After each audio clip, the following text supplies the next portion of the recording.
Olá, alunos, espero que estejam todos bem. Essa aula é uma aula de revisão. Nós vamos tratar de alguns assuntos vistos durante o bimestre. Vamos começar falando sobre a população mundial, o crescimento da população mundial e os fatores que interferiram nesse crescimento.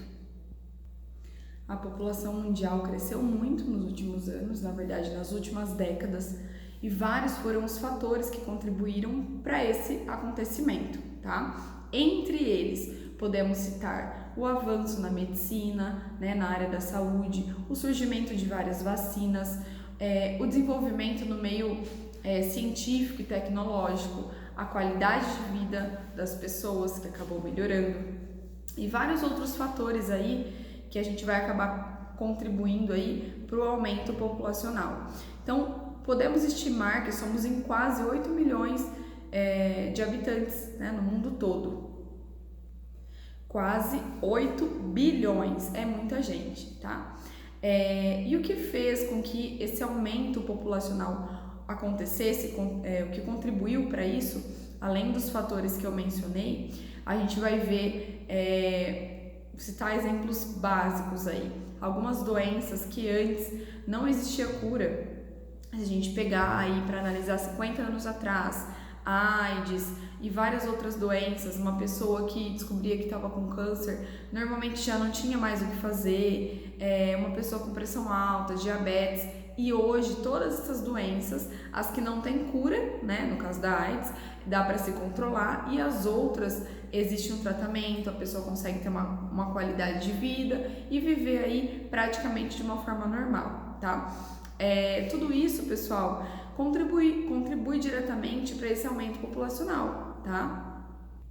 Só a nível de curiosidade, até 1900, no ano de 1900, a expectativa de vida da população era de 34 anos, tá? 34 anos.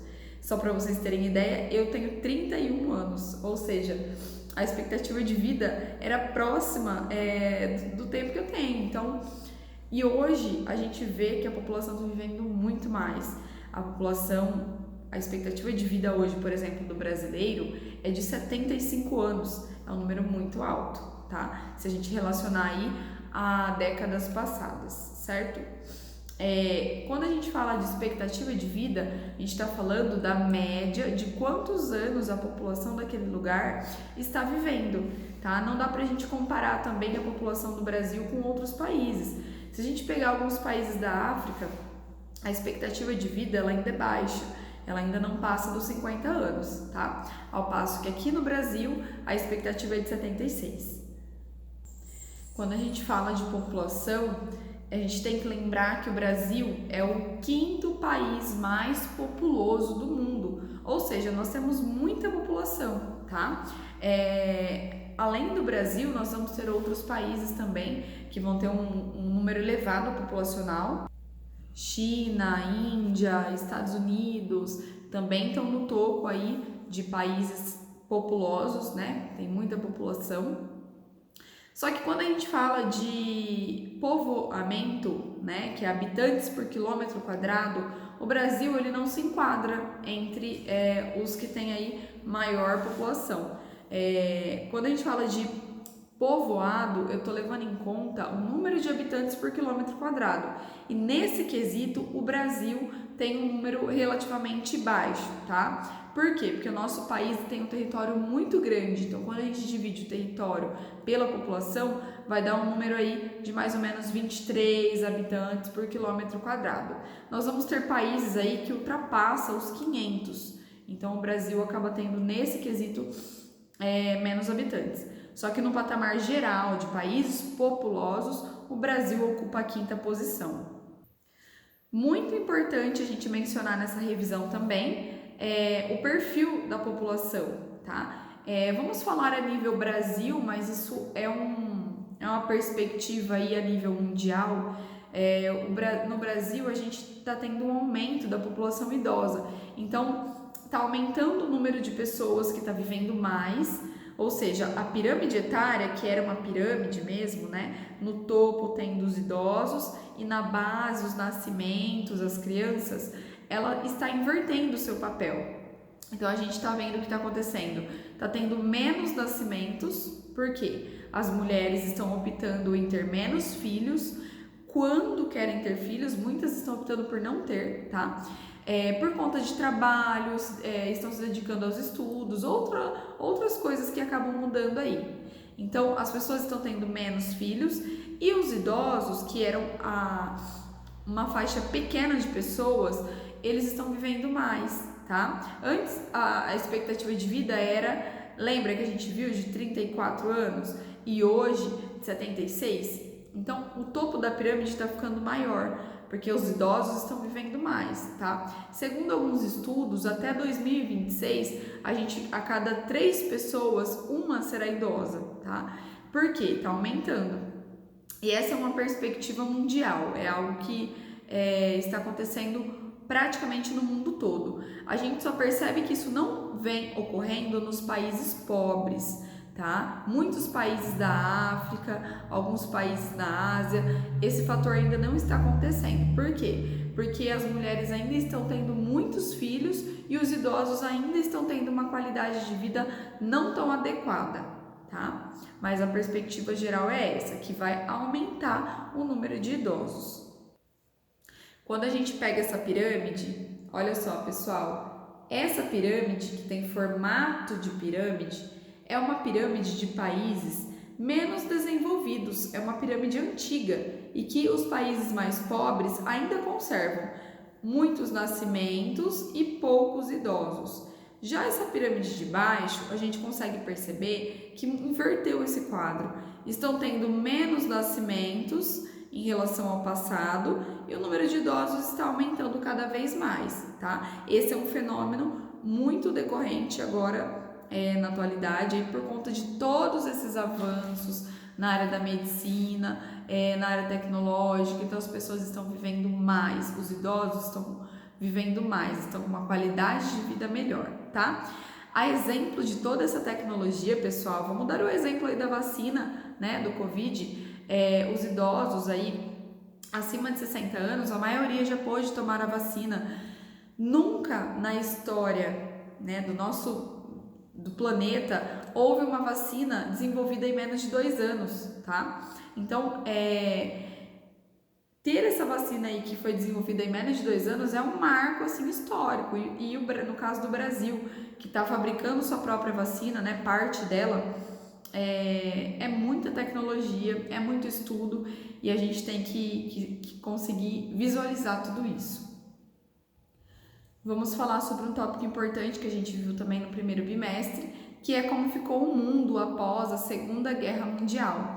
Então, com o fim da Segunda Guerra Mundial, iniciou-se uma disputa entre Estados Unidos e União Soviética, tá? De um lado, Estados Unidos capitalista, de outro, União Soviética socialista.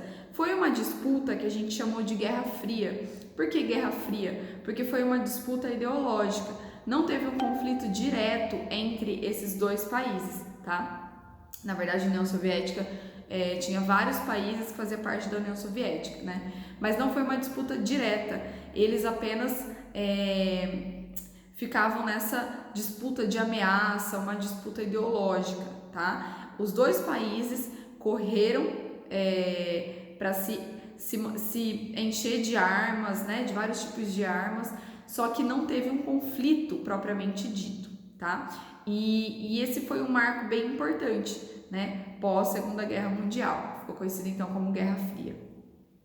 Importante destacar que durante esse período da Guerra Fria, o Brasil, esses dois eixos, né, tinha essa disputa, Estados Unidos e União Soviética, e vários países do mundo todo pendia aí para algum desses lados. O Brasil, ele apoiou os Estados Unidos, tá? Que é, né, uma superpotência capitalista. Durante esse período, a gente consegue encontrar alguns mapas que vão mostrar aí nitidamente que esse período ficou conhecido como período ordem bipolar, tá? Por que ordem bipolar, ou mundo bipolar? Porque existiam dois polos, né? Um lado países capitalistas e de outro lado países socialistas, certo? os dois eixos aí, Estados Unidos e União Soviética, nessa disputa ideológica, e os países de fora desse conflito acabavam apoiando ou um ou outro, tá? Por fim, que a União Soviética, né, até então socialista, não conseguiu sustentar esse papel socialista por muito tempo e acabou que vários países se desintegraram aí da União Soviética e esses países acabaram aí saindo, né, desse acordo. A partir daí, o mundo deixa de ser bipolar, né, que até então os Estados Unidos e a União Soviética nesse conflito, e passa a ser multipolar, passa a ter vários países disputando o poder aí, tá? O poder mundial. Aí então, a União Soviética passa a ser extinta e os países que faziam parte aí se tornam independentes. Vários países aí disputando essa hegemonia, esse poder, tá? Estados Unidos, Japão, China, Alemanha, Rússia, e ficam aí nessa disputa de qual seria aí a nova potência. É muito importante destacar também que a Rússia teve muitas vantagens com isso, porque ela acabou herdando todo o arsenal bélico aí da União Soviética. Então, até nos dias de hoje, a Rússia tem um papel muito importante, principalmente nas decisões da ONU. Bom, vamos falar um pouquinho agora sobre o mundo globalizado, que também foi assunto do primeiro bimestre. Quando a gente fala de globalização, estamos falando em integração, tá? Um mundo conectado. E não tem como falar de globalização sem falar de duas coisas muito importantes.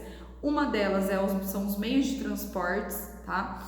Que acabam interligando o globo todo. Então, os aviões, por exemplo, a gente consegue pegar um avião daqui do Brasil e no mesmo dia chegar em um outro país, né, Estados Unidos ou algum país europeu. Então, isso é globalização, a evolução que teve nos meios de transporte, da forma que a gente consegue hoje viajar de um lugar para o outro tão rapidamente. E antes, esse processo demoraria semanas ou até mesmo meses, tá? Outro ponto muito importante e marcante para a globalização são os meios de comunicação. E quando a gente fala de comunicação, tem um meio de comunicação que se destaca entre todos, que é a internet. Então, esse vídeo que eu estou gravando, ele está chegando para vocês, ele vai ficar disponível na internet para quem quiser acessar, né? Se uma pessoa lá do outro lado do mundo quiser encontrar esse vídeo, quiser ver, a pessoa vai poder ter acesso. Isso é globalização, tá? Poderia citar vários outros exemplos de globalização presente no dia a dia. Por exemplo, quando a gente fala do mesmo assunto, né? Seja ele qual for, o mundo todo assistindo o mesmo filme, porque ele passa no cinema do mundo todo, né? Rei Leão ou vários outros clássicos aí. Uma música que dispara, que vira top num país, de repente vira em vários outros. Uma notícia, um acontecimento de um lugar, o mundo todo consegue ficar sabendo naquele instante o que está acontecendo. Então, isso é globalização. É a gente conseguir conhecer lugares sem precisar sair do lugar. Eu conseguir ter informação sem precisar sair da minha casa, tá? E a globalização, ela é importante. Ela faz parte do processo tecnológico, né, para todo esse avanço, e ela está presente nos dias atuais, tá? Bom, pessoal, vou finalizar esse assunto falando um pouquinho sobre Estados Unidos e China, como esses dois países têm uma disputa hoje pelo poder. A gente consegue perceber, né, Estados Unidos ainda lidera aí quando se trata em questões aí de domínio mesmo mundial, porém nas estimativas aí é que nos próximos anos a China possa ultrapassar os Estados Unidos. Então eles têm meio que esse conflito entre eles, né, por conta dessa disputa de poder. São dois países essenciais aí para muitos lugares, inclusive o Brasil. China e Estados Unidos são os maiores parceiros comerciais do Brasil. Então, tudo que acontece na China e nos Estados Unidos influencia sim o Brasil e todos os países que dependem deles aí de forma comercial, tá? Pessoal, espero que essa revisão tenha contribuído aí para o entendimento de vocês desses assuntos que a gente trabalhou no bimestre. Qualquer dúvida vocês podem estar me chamando. E como reflexão aí para vocês, eu gostaria que vocês fizessem um resumo, tá, dessa aula que eu acabei de dar. Pode fazer no caderno mesmo, coloca aí os tópicos principais, explica um pouquinho com a opinião de vocês, tá, dentro do assunto que foi da aula de hoje. Espero que vocês tenham aí uma boa aula e até a nossa próxima.